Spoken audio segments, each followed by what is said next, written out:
Hello guys, welcome to the channel Economics Learners Point. Today we will talk about the measures or methods of calculating price elasticity of demand. कि price elasticity of demand को हम किन method से या किस तरीके से calculate करेंगे. मेनली तीन मेथड्स होते हैं: परसेंटेज और प्रोपोर्शन मेथड, एक्सपेंडिचर मेथड और पॉइंट मेथड या ज्योमेट्रिक मेथड. तो पहले हम स्टार्ट करेंगे परसेंटेज मेथड से.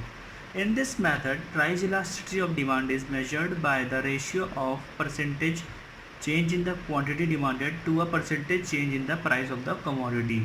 इसमें हम सिंपली क्या करते हैं, percentage change in quantity demanded को परसेंटेज चेंज इन प्राइस से डिवाइड कर देते हैं, या पर जो भी हमारी क्वांटिटी में चेंज आती है उसको हम अपने प्राइस में आए हुए चेंज से डिवाइड कर देते हैं.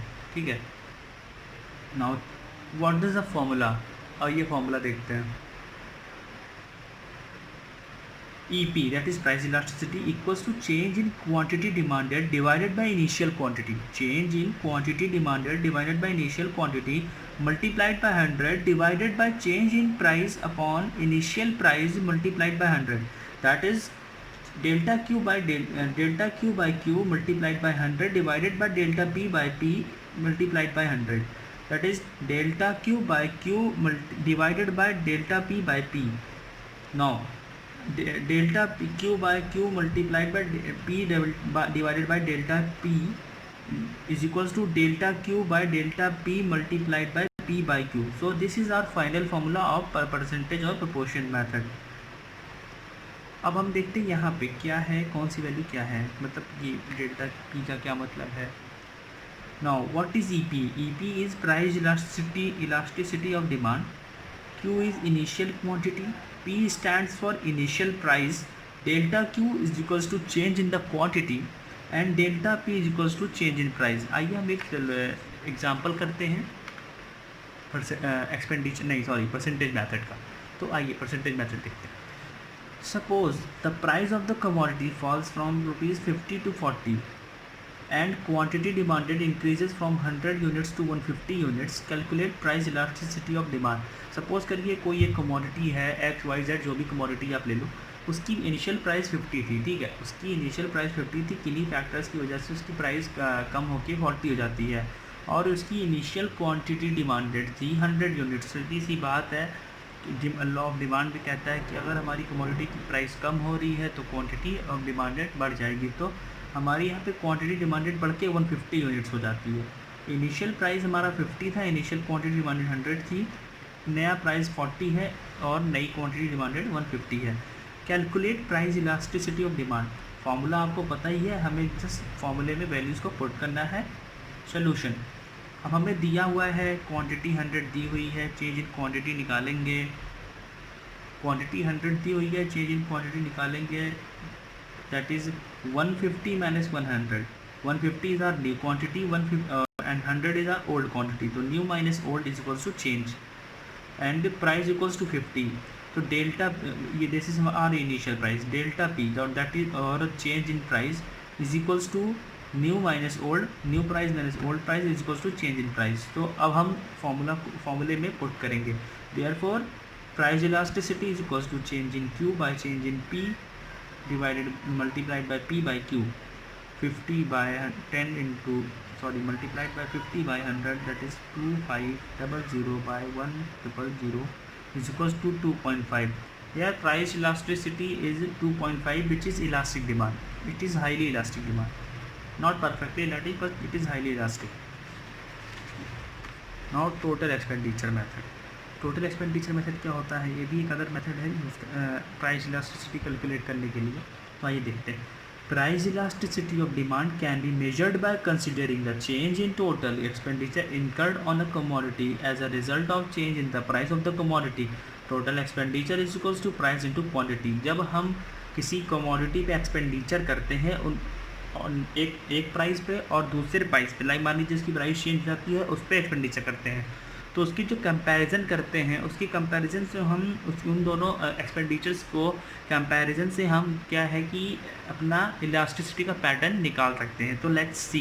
First we will take elastic demand where price elasticity is greater than 1. So let's start. Price 60, initial price was 60, new price is 50. Initial quantity is 10, new quantity is 13, सीधी सी बात है, प्राइस कम होगा तो क्वांटिटी बढ़ जाएगी। और इनिशियल एक्सपेंडिचर वो 600, न्यू एक्सपेंडिचर इज 650, ठीक है। तो आइए देखते हैं, आइए पहले हम डायग्राम से समझते हैं। जो हमारा ओ ए है, रेक्टेंगल ओ ए है, वो हमारे 600 के एक्सपेंडिचर को शो कर रहा है। कैसे? ओ ए 10 60, 10 बाई 6 इंटू 10 दैट इज 600, तो 10 क्वांटिटी है, 60 प्राइस है, तो हमारी 600 के एक्सपेंडिचर को ये शो कर रहा है। वैसे ही O B, now rectangle O B is showing the expenditure of 650, 50 multiplied by 13 is equals to 650, ठीक है। तो O B is greater than O A, as we all can see O B is greater than O ए।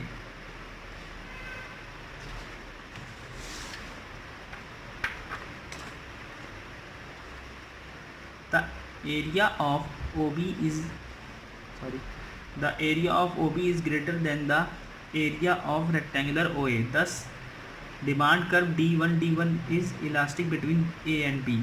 अब आप सब देख सकते हैं कि यहाँ पे हमारा जो एरिया है OB का वो OA से ज़्यादा है, तो हमारी जो डिमांड कर्व है वो इलास्टिक है, ये हमारा डिमांड जो है वो इलास्टिक है। अब हम देखते हैं inelastic demand. What is inelastic demand? Inelastic demand के केस में क्या होगा? प्राइस 60 दी हुई है, 50 न्यू प्राइस है, ओल्ड क्वांटिटी 10 है, न्यू क्वांटिटी 11 है, टोटल एक्सपेंडिचर 600 का था। इस केस में गाइस एक्सपेंडिचर हमारा कम हो रहा है, 550 हो जा रहा है, उसमें हमारा एक्सपेंडिचर बढ़ जा रहा था, इसमें एक्सपेंडिचर हमारा कम हो जा रहा है। इलास्टिक और इनइलास्टिक आप जानते ही हो, इलास्टिक में क्या होता है, क्वांटिटी ज़्यादा होती है, क्वांटिटी में ज़्यादा चेंज आते हैं, और इनइलास्टिक में प्राइस में ज़्यादा चेंज आते हैं, ठीक है। तो आइए डायग्राम देखते हैं। O A 60 into 10 600, O B 50 into 11 that is 550। तो आप खुद देख सकते हो ओ बी का एरिया ओ ए की कंपैरिजन में कम है। The area of O B is greater than the area of O A, therefore it is inelastic demand. ये इनइलास्टिक डिमांड कैसे है?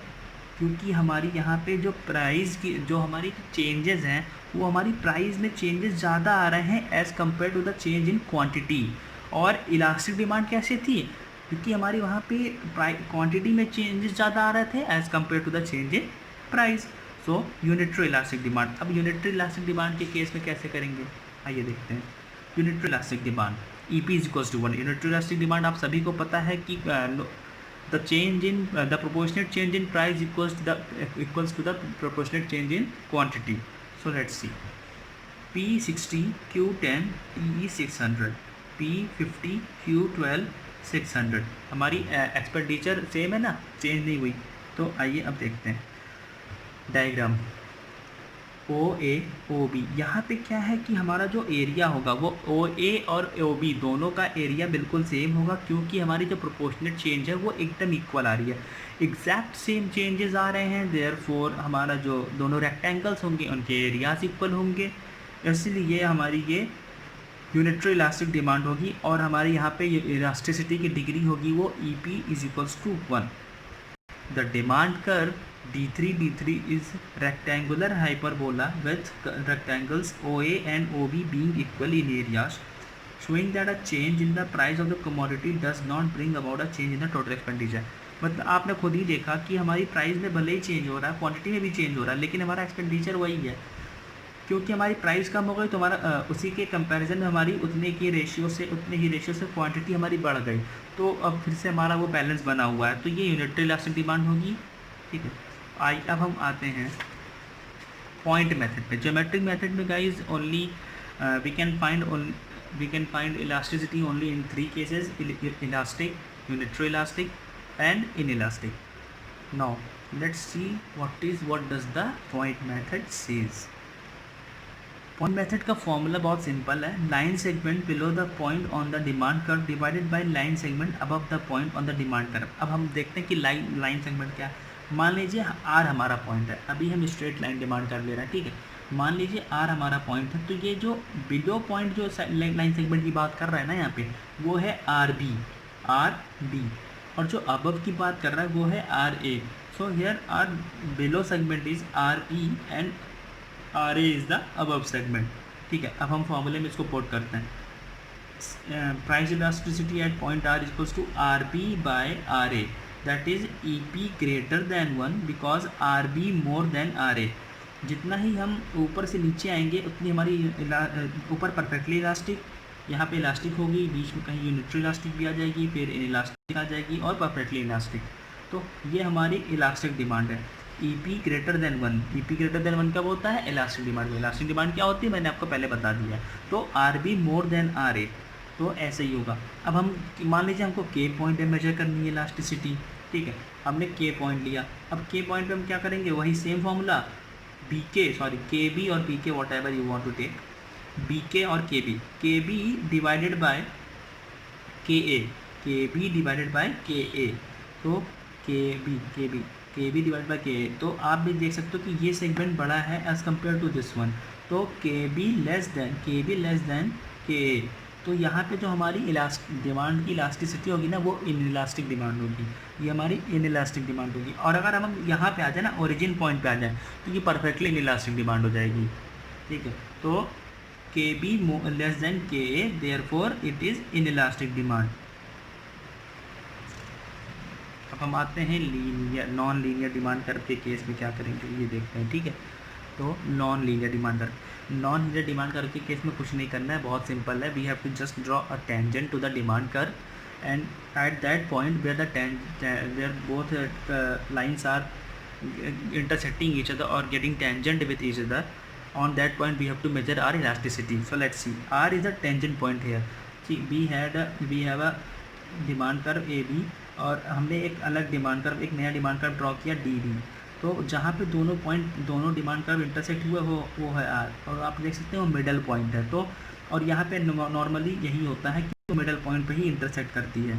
तो यहाँ पे जो एरिया है वो RB divided by RA, below segment upper segment, RB divided by RA। तो यहाँ पे जो RB या BR का एरिया है वो RA के एरिया से इक्वल है। तो ये कौन सी इलास्टिसिटी हुई? यूनिटरी इलास्टिक डिमांड हुई। This is unitary elastic demand and this was the method of non linear demand curve. तो I hope point method, expenditure method और टोटल प्रोपोर्शन मेथड आपको क्लियर है नाउ। Okay, thank you.